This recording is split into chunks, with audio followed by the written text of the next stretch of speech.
America के पूर्व राष्ट्रपति जॉन एफ कैनेडी ने एक बार कहा था कि इंसान को युद्धों का अंत कर देना चाहिए, क्योंकि अगर ऐसा नहीं हुआ तो युद्ध मानव जाति का अंत कर देंगे। जॉन एफ कैनेडी ने यह बात 25 सितंबर 1961 को संयुक्त राष्ट्र महासभा में अपने भाषण में कही थी। हालांकि यह एक बहुत बड़ा विरोधाभास है कि 1961 से 2015 के बीच 54 वर्षों की अगर हम बात करें तो अमेरिका दुनिया के अलग अलग हिस्सों में करीब करीब 125 युद्धों यानी वॉर्स और सैन्य कार्रवाइयों में हिस्सा ले चुका है। लेकिन अमेरिका की युद्ध की भूख अभी भी शांत नहीं हुई है और इस बार अमेरिका और उसके सहयोगी देश अपने सबसे पुराने दुश्मन रूस से युद्ध के लिए फिर से तैयार हैं। आज जिस घटना का वीडियो विश्लेषण मैं करूंगा उसमें स्वार्थ की चिंगारियां भी हैं और इन चिंगारियों को तीसरे विश्व युद्ध की आग में बदल देने वाला तेल भी है। रूस के आरोपों के मुताबिक टर्की ने सीरिया में आतंकी संगठन आईएसआईएस के ठिकानों पर बमबारी करने जा रहे उसके सुखोई 24 लड़ाकू विमान को मार गिराया। रूस के 2 लड़ाकू विमानों पर यह हमला उस वक्त हुआ जब वो सीरिया और टर्की की सीमा के ऊपर उड़ान भर रहे थे। टर्की की वायुसेना के मुताबिक इन विमानों को 10 बार चेतावनी दी गई कि वो टर्की की वायुसेना से बाहर चले जाएं, लेकिन सुखोई विमान उड़ा रहे एक पायलट ने इस चेतावनी की परवाह नहीं की और फिर टर्की ने 2 F-16 विमानों की मदद से एयर टू एयर मिसाइल के जरिए रूस के एक सुखोई 24 विमान को मार गिराया। विमान में सवार पायलट और को पायलट ने पैराशूट के जरिए जमीन पर उतरने की कोशिश की, लेकिन इसी दौरान विमान के मुख्य पायलट को फ्री सीरियन आर्मी के तुर्कमेन विद्रोहियों ने गोलियों से छलनी कर दिया। दूसरी तस्वीर रूस का सुखोई 24 विमान उड़ा रहे पायलट की है, जिसकी लाश को विद्रोहियों ने घेरा हुआ है। विद्रोही पायलट की लाश के पास खड़े होकर नारेबाजी कर रहे हैं और अपनी इस खूनी जीत का जश्न मना रहे हैं। रूस के मीडिया के मुताबिक एक खोजी अभियान के बाद को पायलट को बचा लिया गया है। और तीसरी तस्वीर उस हेलीकॉप्टर की है जिसे पैराशूट से कूदने वाले पायलट की तलाश में भेजा गया था, लेकिन इस हेलीकॉप्टर को भी तुर्कमेन विद्रोहियों ने अमेरिका से मिली TOW एंटी टैंक मिसाइल की मदद से मार गिराया। इसमें भी हेलीकॉप्टर उड़ा रहे पायलट की मौत हो गई। टर्की समेत दुनिया के कई विकसित देशों पर आईएसआईएस की मदद करने के आरोप लगा चुके रूस के राष्ट्रपति व्लादिमीर पुतिन ने धमकाया है और कहा है कि टर्की को नतीजे भुगतने के लिए तैयार रहना चाहिए। पुतिन ने यह भी कहा है कि टर्की की इस हरकत से साफ है कि वो आईएसआईएस की मदद के नाम पर रूस की पीठ में छुरा घोंप रहा है। पुतिन की धमकी के बाद टर्की ने अमेरिका और नेटो में शामिल दूसरे देशों के प्रतिनिधियों की एक आपात बैठक बुलाई, जिसमें रूस से निपटने के उपायों पर चर्चा हुई। यहां मैं आपको बता दूं कि नेटो में इस वक्त करीब 28 देश शामिल हैं और नेटो की नीति के मुताबिक इनमें से किसी भी देश पर हमले को नेटो में शामिल सभी देश अपने ऊपर हुआ हमला मानते हैं। पुतिन के मुताबिक रूस आईएसआईएस के खिलाफ लड़ रहा है और नेटो में शामिल देश बगदादी को बचाने की खातिर रूस के राह में कांटा बन रहे हैं।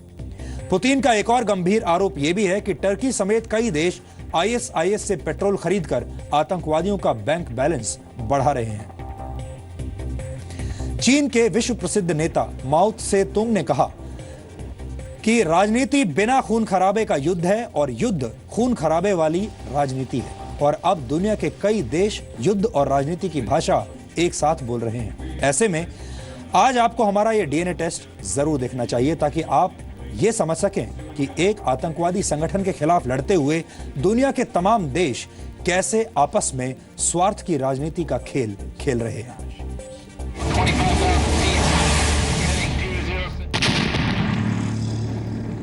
रूस और टर्की के तनाव से क्या विश्व युद्ध हो जाएगा?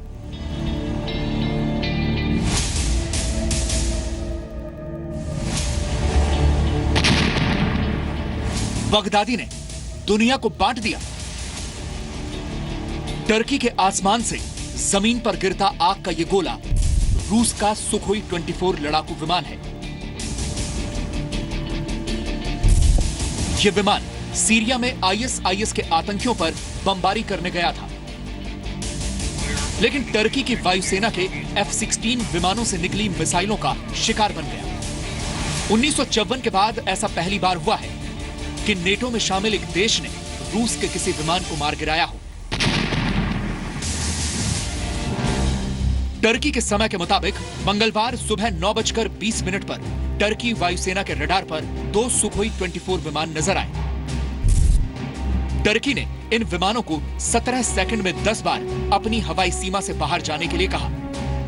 एक विमान ने अपना रास्ता बदल लिया, जबकि दूसरे पर टर्की के लड़ाकू विमानों ने हमला कर दिया। टर्की का दावा है कि रूस के ये विमान उसकी हवाई सीमा में 2 किलोमीटर अंदर तक घुस आए थे, जबकि रूस का दावा है कि ये विमान टर्की की हवाई सीमा से बहुत दूर थे। विमान में आग लगने के बाद विमान उड़ा रहे पायलट और को पायलट ने पैराशूट की मदद से जमीन पर उतरने की कोशिश की, लेकिन सीरियाई सरहद के गांव यमद में मौजूद तुर्कमेन विद्रोहियों ने मुख्य पायलट पर गोलियां चला दी और वो मारा गया। विद्रोहियों ने अपने दावे की पुष्टि के लिए एक वीडियो भी जारी किया है। इससे पहले कि टर्की द्वारा विमान गिराए जाने की खबर पर रूस के राष्ट्रपति पुतिन प्रतिक्रिया दे पाते, उनके गुस्से को दोगुना कर देने वाली खबर भी आ गई। सीरिया में तुर्कमेन पहाड़ियों पर सुखोई के पायलट को तलाशने गए हेलीकॉप्टर को भी फ्री सीरियन आर्मी के लड़ाकों ने निशाना बना लिया और बाकायदा इसका एक वीडियो बनाकर पुतिन के जख्मों पर नमक छिड़क दिया। टर्की के इस विश्वासघात पर पुतिन ने ऐसी प्रतिक्रिया दे डाली कि दुनिया में तीसरे विश्व युद्ध की आशंकाएं जताई जाने लगी हैं। Упал на территорию Сирии в 4 километрах от границы с Турцией. Находился в воздухе, когда на него была совершена атака на высоте 6000 метров на удалении 1 километра от турецкой. दुनिया के बड़े देश जानते हैं कि जब पुतिन को गुस्सा आता है तो फिर अंतर्राष्ट्रीय कूटनीति की दुनिया में ज्वालामुखी फटता है। सीरिया में आईएसआईएस के खिलाफ रूस के ज्वलनशील प्रतिशोध की तस्वीरें दुनिया देख चुकी है। ये हद तक वहाँ के जो मिलिटेंट हैं वो चाहेंगे इस तरह का हो जाए कि ये समीकरण बिगड़ जाए, आपस में इन लोगों की लड़ाई हो जाए। देखिए ये ग्रुप जो है ये बहुत सक्रिय है आईएसएस, और इसको बहुत से देशों की सपोर्ट भी है। इस ग्रुप को जैसे पाकिस्तान लश्कर तैयबा और दूसरे ग्रुप को भारत के खिलाफ इस्तेमाल करता है अपने इंटरेस्ट को बढ़ाने के लिए, इसी तरह इस ग्रुप को वहाँ क्षेत्र के खाड़ी के क्षेत्र के बहुत देश इस्तेमाल कर रहे हैं अपने पॉलिटिकल गेन्स के लिए या अपना इन्फ्लुएंस बढ़ाने के लिए सीरिया और इराक के अंदर। तो वो इनको गाइड भी करते हैं, इनको बताते भी हैं, इनके साथ भी रहते हैं। टर्की पर छुरा घोंपने का इल्जाम लगाते हुए रूस ने नेटो देशों की मोटी चमड़ी की चीरफाड़ का भी इरादा जता दिया है। रूस ने दावा किया है कि टर्की आईएसआईएस का समर्थन कर रहा है और आईएसआईएस के आतंकियों को मजबूत बनाने के लिए फंडिंग भी कर रहा है। रूस की सरकार ने दावा किया है कि टर्की सरकार के कई अफसरों के आईएसआईएस के आतंकियों से संबंध है। रूस का दावा है कि टर्की के यह अफसर आईएसआईएस के कब्जे वाले इलाकों से टर्की को तेल की सप्लाई कराते हैं। Упал на территорию Сирии в 4 километрах от границы с Турцией. Находился в воздухе, когда на него была совершена атака на высоте 6000 метров на удалении 1 километра от турецкой. रूस के आरोपों पर टर्की ने सफाई देते हुए कहा है कि अपनी सीमाओं की सुरक्षा करना उसका हक है।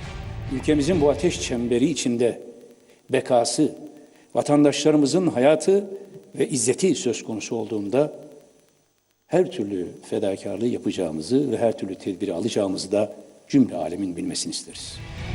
टर्की नेटो का सदस्य देश है और अमेरिका और फ्रांस की अगुवाई में सीरिया के राष्ट्रपति बशर अल असद का विरोध करता रहा है, जबकि पुतिन बशर को बचाने का दांव खेल रहे हैं।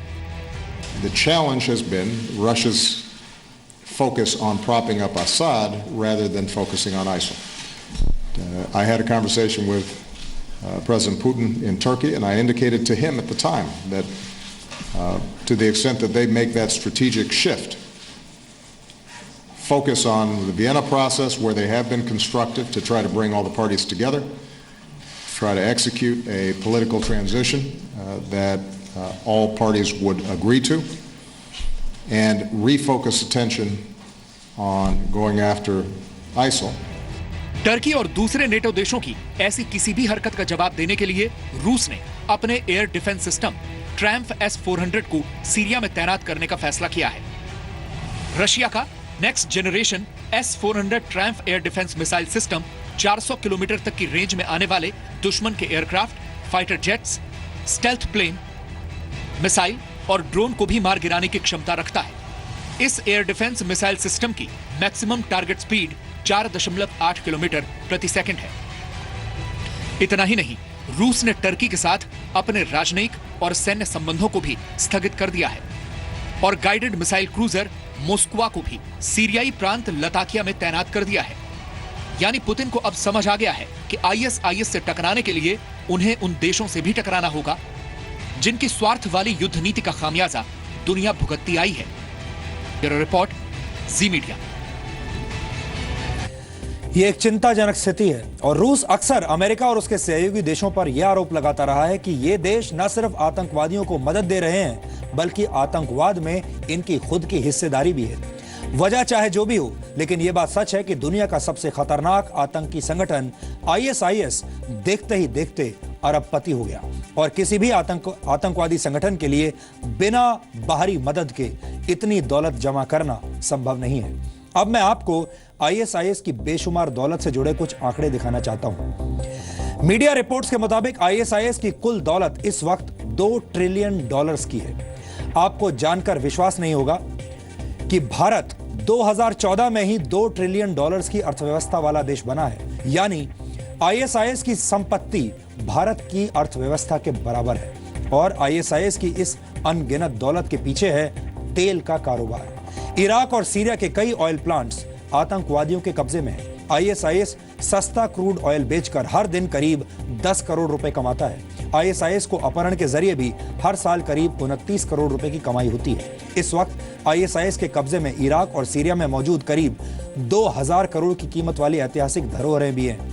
आईएसआईएस अपने कब्जे वाले इलाकों में रहने वाले लोगों से उनकी कमाई पर 20% का टैक्स भी वसूलता है।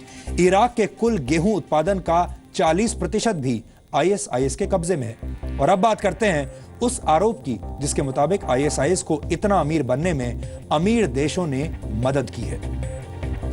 रूस का आरोप है कि कतर, कुवैत और सऊदी अरब जैसे देशों से आईएसआईएस को फंडिंग मिलती है और इसमें टर्की भी इन देशों की मदद करता है। रूस के मुताबिक टर्की सीरिया में बशर अल असद की सरकार को नहीं देखना चाहता, इसलिए वो अपनी सीमाओं के जरिए हथियार, पैसा और दूसरी मदद आईएसआईएस वाले इलाकों तक पहुंचाता है। रूस का सबसे बड़ा आरोप है कि टर्की आईएसआईएस से सस्ते दाम पर क्रूड ऑयल खरीदता है और इसके बदले में नकद भुगतान उसे करता है, जिसके जरिए आईएसआईएस दुनिया भर में आतंकी गतिविधियों को अंजाम देता है। यह आतंकवाद का अर्थशास्त्र है और दुनिया के देशों का वो विरोधाभासी चेहरा है जिसमें दिखाने के दांत अलग होते हैं और खाने के अलग होते हैं।